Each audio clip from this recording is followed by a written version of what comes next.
Você já sabe qual é a diferença entre o sábio e o tolo? De acordo com a Bíblia, existe uma grande diferença e se você ainda não sabe, fica até o final porque eu vou te mostrar agora. A palavra de Deus hoje para o teu coração nos diz assim: aquele, pois, que ouve as minhas palavras e as pratica é tão sábio como um homem que construiu a sua casa sobre uma rocha firme. Vieram as chuvas, as inundações e os ventos bateram com muita força contra aquela casa, mas ela não caiu porque ela foi construída sobre um lugar firme. E aquele que ouve as minhas palavras e não as pratica é semelhante a um homem tolo que construiu a sua casa sobre areia. Vieram as chuvas, vieram as inundações e os ventos bateram contra aquela casa e grande foi a sua queda, porque ela foi construída sobre areia.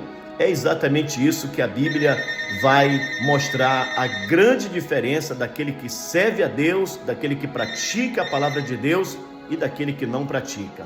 E aí está a diferença. A Bíblia diz: aquele que ouve a palavra de Deus e as pratica, ele é tido como uma pessoa sábio. Sabe, vieram as chuvas, vieram as inundações e os ventos bateram contra aquela casa, mas ela não caiu. Sabe por quê?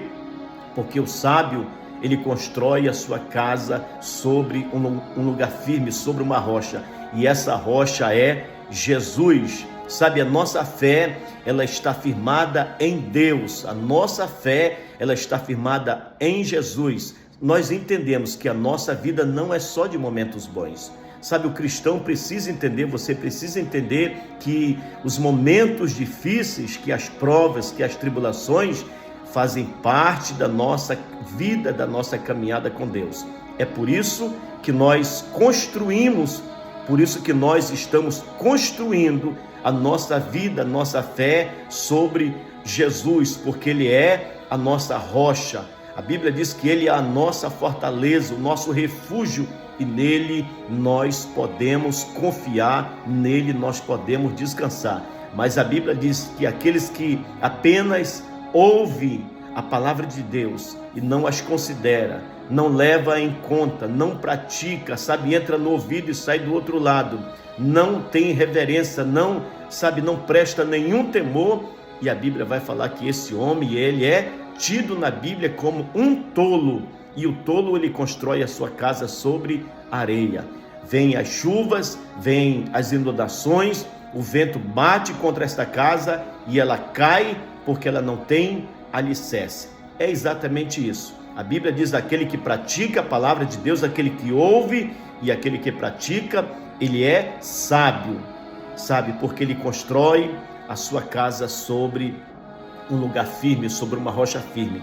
Mas aquele que apenas ouve e não as considera, não pratica, sabe, não tem firmeza, porque ele constrói a sua casa sobre areia. Onde você tem construído a sua casa? Sobre a rocha ou sobre a areia? Essa pergunta eu deixo para você. Deus abençoe o teu dia, receba essa palavra e não esqueça, Deus tem vitória para a tua vida e também para a tua família. Deus te abençoe, a paz do Senhor Jesus.